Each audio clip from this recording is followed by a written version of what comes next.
బాపట్ల జిల్లా చీరాల నియోజకవర్గం పేరు చెప్పగానే ప్రత్యేకమైన రాజకీయాలు గుర్తుకొస్తాయి. టీడీపీ, వైసీపీ, కాంగ్రెస్ పార్టీలు నువ్వా నేనా అని తలపడుతున్న నియోజకవర్గం ఇది. గతంలో చీరాల నియోజకవర్గంలో ఎమ్మెల్యేలుగా గెలుపొందిన వారే ఈ ఎన్నికల్లో వైసీపీ, కాంగ్రెస్ పార్టీ అభ్యర్థులుగా పోటీ చేస్తుండగా టీడీపీ అభ్యర్థిగా ఎంఎం కొండయ్య బరిలోకి దిగారు.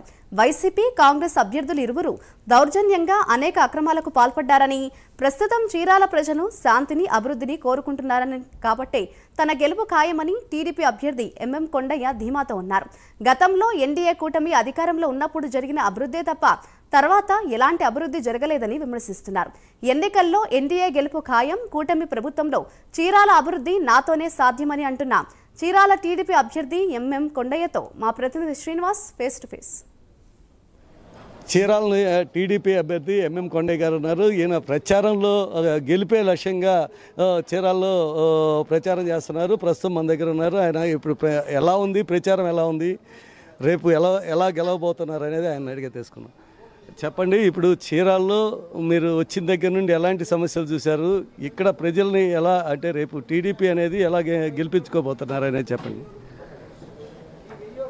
చీరాల నియోజకవర్గంలో పెద్ద ఎత్తున మేము ప్రచార కార్యక్రమం చేస్తున్నమాట వాస్తవమే. అయితే ఈ ప్రచారంలో అన్ని వర్గాలను కలుస్తున్నాం, అందరితోనూ మాట్లాడుతున్నాం, వాళ్ళ అభిప్రాయాలు తీసుకుంటున్నాం.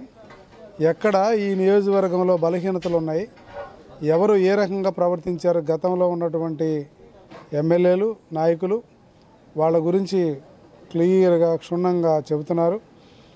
వాళ్ళు ఏ రకంగా అయితే ఈ యొక్క ప్రజల్ని భయపెట్టారు, ఇబ్బంది పెట్టారు, అవన్నీ కూడా ఇవాళ నాకు ప్లస్ అవుతున్నాయి. ఎందుకంటే వాళ్ళ ప్రవర్తన ఈరోజు ప్రజలకు అర్థమైంది. వాళ్ళు అధికారంలో ఉన్నప్పుడు వాళ్ళని చూసి భయపడతారు, కానీ అధికారం అయిపోయిన తర్వాత ఎవరు భయపడరు కదా. అదే పరిస్థితుల్లో ఇవాళ చీరాల నియోజకవర్గం ఉంది. వాళ్ళిద్దరూ గతంలో పనిచేశారు, వాళ్ళకే చెడ్డ మంచో చెడో వాళ్ళకుంటుంది. నేను కొత్తగా వచ్చాను కనుక ప్రజలందరితో మమేకమై పనిచేస్తున్నాను, నాకు వచ్చిన ఇబ్బంది ఇందులో ఏమి. అలాగే ఇవాళ ఎస్టీలు ఉన్నారు, చాలా దయనీయమైన పరిస్థితులు ఉన్నారు. యానాదులు అయితే మరీ ఘోరంగా ఉన్నారు. కనీసం వాళ్ళకి ఒక గిరిజన కార్పొరేషన్ ఉందని, ఒక గిరిజన పాఠశాలలు ఉంటాయని వాళ్ళకి తెలియదు. వాళ్ళని ఎడ్యుకేట్ చేయాల్సిన బాధ్యత ఎవరిది? ప్రజాప్రతినిధులతో మంది. కానీ వాళ్ళకి తెలియదు, వాళ్ళకి చెప్పం. వాళ్ళు బియ్యాన్నే దోసుకుంటున్నాం, వాళ్ళకి ఏది అందకుండా చూస్తున్నాం. వాళ్ళకి చాలామందికి ఆధార్ కార్డులు లేవు, చాలామందికి మరి వాళ్ళకి రేషన్ కార్డులు లేవు, ఏమీ లేవు. కానీ ప్రజలు వాళ్ళు ఎవరికి చెప్పుకోలేరు. ఎవరన్నా మాట్లాడితే ఏం చేస్తారన్న భయంతో అక్కడక్కడ కాలువల మీద, కట్ల మీద ఎక్కడెక్కడో జీవన ప్రమాణం సాగిస్తున్నారు. ఖచ్చితంగా వీళ్ళందరి పక్షాన ఈ పరిస్థితి ఓన్లీ ఒక వర్గం గురించే చెప్తున్నా. అలాగే మైనార్టీస్ ఉన్నారు. మైనార్టీస్కి మీరు ఏం చేశారు? వైసీపీ వాళ్ళకున్న పథకాలన్నీ తీసేసి 1-2 పథకాలు ఇచ్చారు. పైపొచ్చి మీరు దొంగాట ఏమాడుతున్నారు? మేమేదో బీజేపీ వాళ్ళు కలిస్తే వాళ్ళకేదో నష్టం జరుగుతుందని మీ మసీదుల్లో మాట్లాడుతున్నారు. మసీదుల దగ్గరికి వెళ్ళిపోయి వైసీపీ వాళ్ళు మాట్లాడుతున్నారు. నాకు తెలిసి ముస్లిం సోదరులు, ముస్లిం సోదరీమణులు కూడా దీన్ని అర్థం చేసుకోవాలి. ఇందులో బీజేపీ అనేటువంటి దాన్ని మేము కేవలం డెవలప్మెంట్ యాంగిల్లో ఈ రాష్ట్ర అభివృద్ధి కోసం కొత్తగా ఏర్పడ్డ రాష్ట్రం కలిసి పనిచేయడానికి ముందుకు వెళ్తున్నాం. ఇవాళ పవన్ గారితోనూ బీజేపీతోనూ కలిసి ఎందుకు వెళ్తున్నాం? ఇప్పుడు ప్రజల్లోకి వెళ్తున్నారు, సూపర్ 6 పథకాలని మీరు చూస్తున్నారు, ప్రజల్లో ఎలా పోతున్నాయి, అలాగే ప్రజల్లో స్పందన ఎలా ఉంది? అంటే టీడీపీ రావాలి, ఎన్డీఏ గవర్నమెంట్ రావాలని ఉందా, లేకపోతే ఎలా ఉంది? మీకు ఏ సమస్యలు కనిపిస్తున్నాయి? ఎలా ఉండేదేముందండి? ఇవాళ జగన్మోహన్ రెడ్డి 5 సంవత్సరాలు పాలించాడు. ఈ 4 సంవత్సరాల 11 నెలల్లో జగన్మోహన్ రెడ్డి ఏం చేశాడు? కేవలం బటన్ నొక్కుడు కార్యక్రమం అన్నాడు. ఈ బటన్ నొక్కుడు ఎవరికి నొక్కాడు? ఉదాహరణకి ఇప్పుడు మేము ఇచ్చేటువంటి సూపర్ 6 పథకాల్లో మేము ఎంతమంది పిల్లలు ఉంటే అంతమంది పిల్లలకి మేము వాళ్ళు చదువుకోవడానికి ఒక్కొక్క వ్యక్తికి 15,000 రూపాయలు ఒక స్టూడెంట్కి ఇస్తామని చెప్పాం. అంటే ఆ కుటుంబంలో ఎంతమంది ఉంటే అంతమందికి ఇస్తామని చెప్పాం. ఆయన ఏం చేశాడు? ఒక్కడికి ఇస్తానన్నాడు. అంతకుముందు ఏం చెప్పాడు? నేను ఇస్తానని చెప్పాడు. ఇప్పుడు ఒకరికే ఇస్తున్నాడు. ఇస్తూ కూడా దాంట్లో ఇంక 2,000 ఖర్చులు కింద తీసి 13,000 ఇస్తున్నారు. ఆ పథకం ఫెయిల్ అయిందంటారా, లేదా సక్సెస్ అయిందంటారా? కాబట్టి ఈ రకంగా మనం చూసినట్టుగా కానీ అయితే అన్ని దగ్గరలో వాళ్ళు ఫెయిల్ అయ్యారు. అందువల్ల మా సూపర్ 6 అనేది సక్సెస్ అయింది. చంద్రబాబు నాయుడు గారు మాకు ఇచ్చిన బీసీ డిక్లరేషన్ కూడా ప్రజల్లోకి వెళ్ళింది, ప్రజలకు అర్థమైంది. ఈరోజు మేము చంద్రన్న బీమా అనేటువంటిది గతంలో ఇచ్చేవాళ్ళం మేము. ఈరోజు నువ్వేమన్నా మీ నాన్నగారి పేరు మీద ఏమన్నా వైఎస్ఆర్ బీమా ఏమైనా ఇస్తున్నావా? ఇవ్వట్లేదు. మరి చాలామంది కుటుంబాలకి ఏదైనా ఇబ్బంది జరిగిన రోజున మన తెలుగుదేశం పార్టీ ఇచ్చింది. అట్లాగే మీరు ఇంకోటి కూడా చూడండి, మీరు ఉన్నటువంటి ఎస్టీ కార్పొరేషన్లు, ఎస్సీ కార్పొరేషన్లు, బీసీ కార్పొరేషన్లు అన్నిటినీ బీసీ కార్పొరేషన్ ఉంచారులే, ఏ కార్పొరేషన్లు ఉన్నప్పటికీ కూడా వాటికి ₹1 మీరు డబ్బులు ఇవ్వలేదు. వాటి ద్వారా ఎవరికన్నా ఈ 5 సంవత్సరాల్లో పోనీ మీరు పబ్లిక్లోకి వెళ్ళి ఎక్కడన్నా ఓ ₹10,000 మీరు ఎవరికన్నా ఒక లోన్ ఇచ్చారా? ఎవరినన్నా ఆదుకున్నారా? ఇవి చాలవా మాకు? ఇప్పుడు చీరాల రాజకీయాలు అనేవి సపరేట్గా ఉంటాయి. మీరేమో సౌమ్యులుగా ఉన్నారు, ఇక్కడ వివాదాలకి కానీ దేనికైనా సిద్ధంగా ఉంటారు. అలాంటి పరిస్థితుల్లో మీరు సౌమ్యులుగా ఉన్నారు, మీరు ఇక్కడ గెలవటానికి ఎలాంటి హోప్స్ కల్పించుకున్నారు? చీరాల ప్రజలు ఒక ప్రశాంత వాతావరణాన్ని కోరుకుంటున్నారు. ప్రజలు ఈ రౌడీజాన్ని, దౌర్జన్యాలని, దుర్మార్గాల్ని ఆహ్వానించట్లేదు. మంచి వాళ్ళని, పద్ధతి గల వాళ్ళని, చదువుకున్న వాళ్ళని వాళ్ళు కావాలనుకుంటున్నారు. ఆ పందాలో వాళ్ళిద్దరికంటే కూడా నేను ముందున్నాను. ఇప్పుడు ఆ పద్ధతిలోనే ఈరోజు చీరాల ప్రజలు నన్ను దగ్గర తీసుకున్నారు.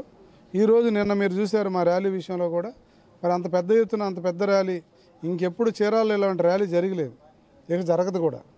కాబట్టి ఇక్కడ నేను సౌమ్యుడినైనా లేకపోతే సౌమ్యుడే వాస్తవంగా, కానీ నేను వచ్చిన దగ్గర నుంచి ఏం చేశాను? ప్రజలకి మంచి చేశాను. వాళ్ళు ఏం చేశారు? ప్రజలకి చెడు చేశారు. చెడు చేశారా లేదనేది మీరు ప్రజల దగ్గరికి వెళ్ళి అడగండి. ఏ రకంగా పొరపాటు చేశారు, ఎట్లా వాళ్ళని బాధించారు, ఎలా ఇబ్బంది పెట్టారు, వాళ్ళు ఇల్లులు ఆక్రమించడానికి ప్రయత్నం చేశారా, పొలాలు ఆక్రమించడానికి ప్రయత్నం చేశారా, ఎవరన్నా వాళ్ళ గురించి మాట్లాడితే పోలీసు వారి ద్వారా కొట్టించడానికి ప్రయత్నం చేశారా? ఈ దుర్మార్గాలు, దౌర్జన్యాలన్నీ కూడా కనపడుతున్నాయి కదా. మరి అందువల్ల ప్రజలు ఎవరికి పట్టం కడతారంటారు మీరు? ఖచ్చితంగా సౌమ్యుడిగా ఉన్నటువంటి వాడు నాకు తప్ప ఇంకొకరికి ఎవరికి కట్టడానికి అవకాశం ఉంది ఇక్కడ. చీరాలలో ఇప్పుడు ప్రజెంట్ మీరు వచ్చిన తర్వాత ఇక్కడ ఏ ఏ సమస్యలు ఉన్నాయి, రేపు ఏం చేయాలనుకుంటున్నారు మీరు అధికారంలోకి వచ్చే పని అయితే? ఖచ్చితంగా ప్రధానంగా ఇక్కడ దండుబాటు బాటలో ఉన్నటువంటి ఆ ఇరిగేషన్ స్పెషల్ ప్రధానంగా చీరాలకి ఏదో ఇసుక నేల కాబట్టి సరిపోయింది, కానీ పెద్ద వర్షం పడితే నీళ్ళు బయటపోవడానికి ఆస్కారం లేదు. అందువల్ల 2 డ్రైన్స్ని ఖచ్చితంగా ఇటుపక్క కుందేరుని, అటుపక్క దండుబాటు డ్రైన్ని డెఫినెట్గా చేయాల్సిన అవసరం ఉంది. అలాగే ఇక్కడున్న ఎంతో ఉన్నటువంటి టూరిజంని పెద్ద ఎత్తున డెవలప్ చేయాల్సినటువంటి అవసరం ఉంది. అలాగే ఈ ఊర్లో ఉన్నటువంటి చేనేత కార్మికులు ఎక్కువ ఉన్నారు కాబట్టి వాళ్ళకు బ్రాండింగ్ తీసుకురావాలి చేనేతకి. అలాగే ఒక టెక్స్టైల్ పార్క్ కూడా ఇవ్వాల్సినటువంటి అవసరం ఉంది. అలాగే ఎవరైతే ఫిషర్మెన్స్ ఉన్నారో వాళ్ళ కోసం వాడ్రేవ్ లాంటి ప్లేసులు ఇంతకుముందు ప్రపోజల్ ఉంది. ఆ ప్రపోజల్ని బయటికి తీసుకొచ్చి డెఫినెట్గా అక్కడ ఒక ఫిషింగ్ హార్బర్ ఇవ్వాలి. ఆ రకంగా చీరాలని ముందుకు తీసుకెళ్ళాలి. ఇవాళ మీరు చూడండి, తెలుగుదేశం పార్టీలో ఒంగోలు నుంచి మరి కత్తిపూడి వరకు కానీ ఈ యొక్క హైవే కానీ లేకపోతే చీరాల పరిస్థితి ఏంటి చెప్పండి. కాబట్టి తెలుగుదేశం పార్టీలోనే ఇటువంటి డెవలప్మెంట్ జరిగినాయి. తెలుగుదేశం పార్టీలోనే ఈ ఊరు డెవలప్మెంట్ అయిందనడానికి ఏమాత్రం సందేహించాల్సిన అవసరం లేదు. తెలుగుదేశం పార్టీ నాయకుడే ఎవడైనా సరే ఉన్నప్పుడు ఆ కాలం ముందు మాత్రం ఈ ఊళ్ళో డెవలప్మెంట్ అయింది. కాదని మీరు అడగండి, రోడ్డు మీదకి వెళ్ళి కనుక్కోండి, ఇది ఖచ్చితంగా జరిగింది. కాబట్టి తెలుగుదేశమే ఇక్కడ ఎక్కువ మంది మనోభావాలు, మనసులో వాళ్ళ భావజాలంలో తెలుగుదేశం ఉంది. నేను ప్రత్యేకంగా వచ్చేదో మొత్తం చేసింది ఏం లేదు, కానీ ప్రజల్లోనే ఈ భావం ఉంది. వాళ్ళకి పని చేస్తాను అనేటువంటి భావం కలిగింది కాబట్టి పెద్ద ఎత్తున నాకు సపోర్ట్ దొరుకుతుంది. చీరాలలో వివాదాలు అవసరం లేదని అభివృద్ధి కోరుకుంటున్నారు ఇక్కడ ప్రజలని. గతంలో కూడా టీడీపీ అధికారంలో ఉన్నప్పుడే ఇక్కడ అభివృద్ధి జరిగింది. ఇప్పుడు కూడా ప్రస్తుతం చీరాల్లో గెలిచేది టీడీపీయే, అలాగే అధికారంలోకి వచ్చేది ఎన్డీఏ గవర్నమెంట్ అని ప్రజలు అభివృద్ధి కోరుకుంటున్నారు కాబట్టి ఎన్డీఏ గవర్నమెంట్ వస్తుంది. కంపల్సరిగా చీరాలను అభివృద్ధి చేసి చూపిస్తామంటున్నారు ఎంఎం కొండయ్య గారు. కెమెరామెన్ అనిల్తో శ్రీనివాస్, ప్రైమ్ 9 న్యూస్, ప్రకాశం జిల్లా.